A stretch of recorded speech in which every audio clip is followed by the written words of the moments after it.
Thank you. Shri Shivaji Rao Patel. Shivaji Rao Patel. You have not read my name properly. Shivaji Rao Patel. Yeah, my name is Adal Rao Shivaji, sir. Respected Chairman, sir. Thank you very much for this opportunity expressing on my views on behalf of my party Shiv Sena and party leader Sri Uddhavji Thackeray on union budget presented by India government.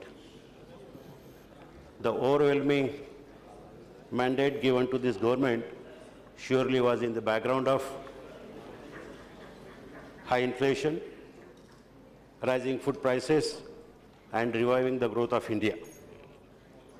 After years of lackluster growth, missed opportunities, and unfulfilled potential, finally the Indian economy and its people have a roadmap which can truly transform this nation. The finance minister clearly stating that it would not be wise to accept everything that can be done or must be done in the first budget, as this government is just 45 days old and has boldly accepted the challenge to bring the fiscal deficit to 4.1% for the current fiscal year. The steps that are announced in this budget are only the beginning of a journey towards the sustained growth of 7 to 8% or above within the next 3 to 4 years. Today, the people in India are in no mood to suffer unemployment, inadequate basic amenities, lack of infrastructure, and pathetic governance.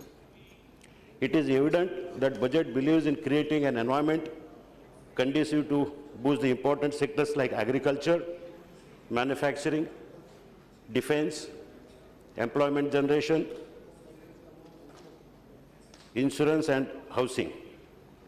Honorable Finance Minister has covered almost all social sector challenges such as welfare of social caste and scheduled caste and scheduled tribe, welfare of senior citizens, empowerment of disabled persons, providing incentives to visually challenged, women empowerment, health and family welfare, rural development, education for all, and problem of malnutrition, etc. Reforms suggested by the Honorable Finance Minister in the farming sector, such as proposal for agri-universities, agri-credits, rural infrastructure development fund, improving warehousing and restructuring FCI are commendable.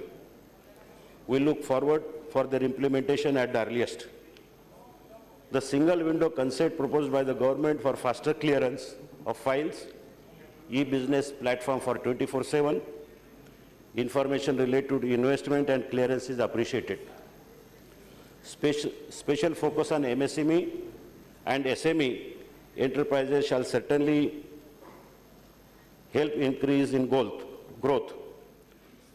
India's success in PPP market has been appreciated globally.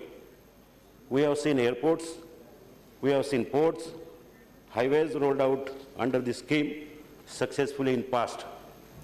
Now, 9 new airports, 16 ports that are announced in the budget shall be rolled out in phased manner.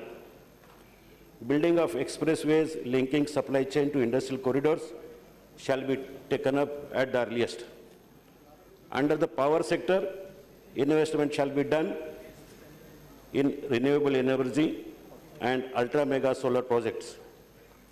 Mining sector needs revision of royalty rates, and solutions to the current impasse must be found expeditiously.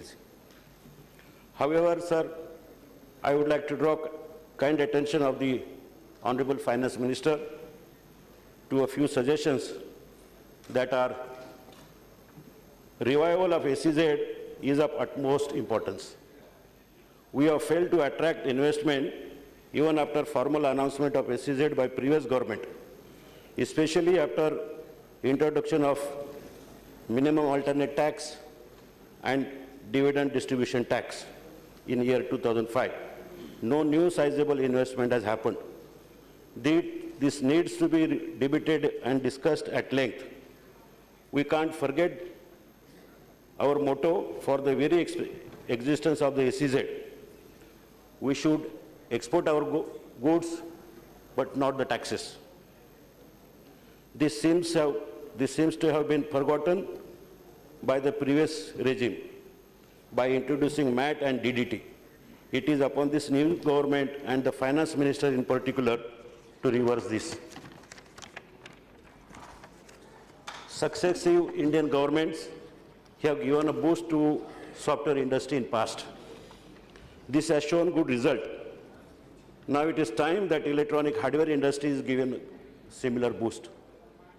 Because most of the nations like China, Korea and Thailand, they have progressed just because of the electronic hardware industry, and their economy has grown just because of this particular industry which they are masters. We need to take further vision of our Prime Minister Shri Narendra Modi ji, who has mentioned about manufacturing good and cheap quality mobile handset in India. Our vision of competing with China cannot be implemented unless the electronic hardware industry is given necessary concession in excise duty, custom duty, and other statutory benefits. I suggest discussions be initiated on the possibilities of implementation of a policy to benefit this industry and revive growth in this sector. Another important suggestion I want to make here, Chairman Sir, the Honorable Finance Minister should also consider extending the benefit of urban renewal mission, which is presently applicable only to cities. On similar lines, Rural Development Ministry should consider to cover important growing parts of rural India. For example, Gram Panchayat with the population of 15 to 25,000 and above have a need for improving their sanitation, drainage, wastewater management, and construction of internal village roads. At present, there is no scheme by Rural Development Ministry to support the villages and Gram Panchayat for development of these basic amenities, as most of the Gram Panchayats are not capable of taking these activities on their own due to scarcity of funds. Chairman Sir, the funds allocated under Pradhan Mantri Gram Sadak Yojana in this year budget is just 14,000 odd crore.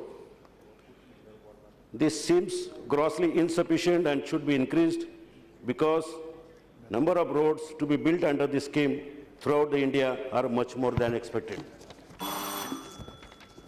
1 minute, sir. Chairman, sir, Honorable Finance Minister has included onion and potatoes in essential commodities list, because of which majority of farming communities are unhappy as they feel prices of these two commodities will fall down. I request through you to Honorable Finance Minister to safeguard the interest of farmers by fixing minimum support price. The last point I want to make here is, sir, the MP LAD fund available to HMP is 5 crore rupees. This has been so since last 5 years. Local area development activities need more funding. For example, size of the constituency, the population of the constituency, majority of them are more. For example, my constituency has more than 1,200 villages, 2 blocks of municipal corporation spread over 6,000 kilometers, and 26 lakh population. A meaningful development activity cannot be undertaken in this meager amount. Hence, I request Finance Minister to consider increasing this amount to minimum rupees 10 to 12 crore. With this, I request Honorable Finance Minister through you, Chairman Sir, to kindly look into the above suggestion and include in the general budget. And I thank you again. And with this, I support this budget. Thank you.